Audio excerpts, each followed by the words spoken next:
ایک commercial area میں میرے انکل کا ہوٹل تھا جہاں پہ ملازمین کی تعداد تقریباً 10 سے 15 تھی۔ کام اچھا ہونے کی وجہ سے ملازمین کی سیلری بھی اچھی تھی اور ہوٹل کا رینٹ تقریباً 70,000 تھا۔ اس ہوٹل میں میرے انکل نے 2 کمرے بھی بنائے تھے اپنے ملازمین کے لیے جو دوسرے شہروں سے آتے یہاں پر کام کرنے کے لیے، ان کو یہاں پہ وہ رہائش بھی مہیا کرتے۔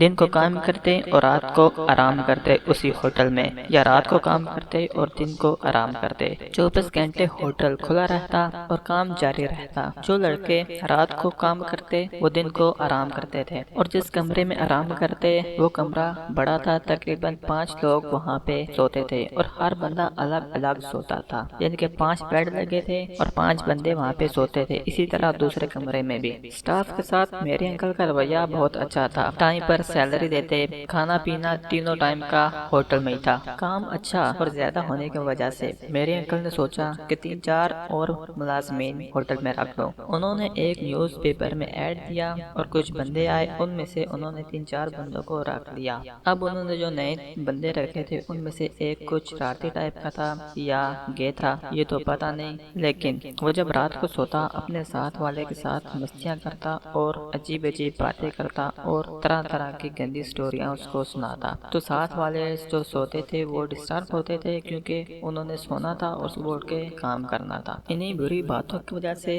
ایک لڑکا اس کا دوست بن گیا جو اس کی باتوں میں دلچسپی لینے لگا اور بڑے مزے سے اس کی باتیں، اس کی سٹوریز سنتا۔ اس روم میں 5 لوگ سوتے تھے۔ جو 2 لڑکے تھے وہ 2 سال سے اپنے گھر نہیں گئے تھے، وہ 1 مہینے کی چھٹی لے کے وہ اپنے گاؤں گئے تھے، اور باقی ایک 3 کمرے میں 3 رہ گئے تھے، 2 یہ اور ایک دوسرا۔ ایک رات وہ سو رہے تھے اور ساتھ والے لیٹے ہوئے لڑکے کو کچھ آوازیں محسوس ہوئی، کچھ آوازیں آئیں ان دونوں کی، شاید آپس میں کچھ کر رہے تھے یا نہ جانے کوئی اور چکر تھا، لیکن اس کو نیند آئی تھی، وہ سو گیا۔ اسی طرح صبح اٹھے، کام کیا، اگلے دن پھر سوئے، پھر اس کو کچھ اسی طرح کی آوازیں آئیں تو وہ بڑا پریشان ہوا۔ تو صبح اٹھ کے وہ اپنے مالک کو، ہوٹل کے مالک یعنی کہ میرے انکل کو اس نے بتایا اور کسی لڑکے سے بات نہیں کی۔ یہ سن کر میرے انکل کو بہت غصہ آیا، لیکن وہ کسی کی بات پر یقین کر کسی کی روزی ختم نہیں کرنا چاہتے تھے۔ وہ خود اس بات کی تسلی کر لینا چاہتے تھے کیا واقعی ایسا ہے؟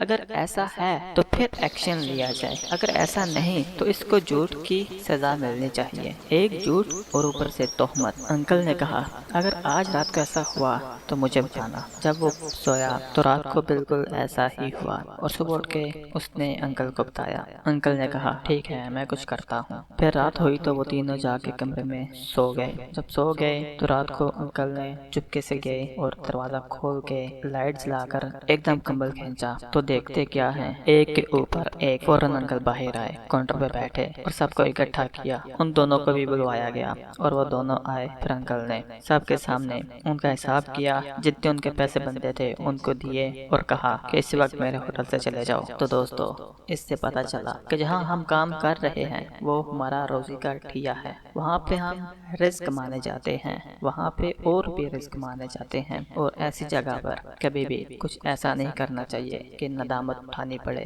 اور وہاں سے ذلیل و خوار ہو کر نکلنا پڑے۔ یقیناً آپ کو یہ ویڈیو پسند آئی ہوگی، اگر پسند آئی تو پلیز لائک کر دیں اور چینل کو سبسکرائب کر دیں، بیل کے بٹن کو بھی پریس کر دیں۔ اب آپ سے ملوں گا میں کسی اگلی ویڈیو میں، تب تک اپنا بہت سارا خیال رکھیے گا، بائے۔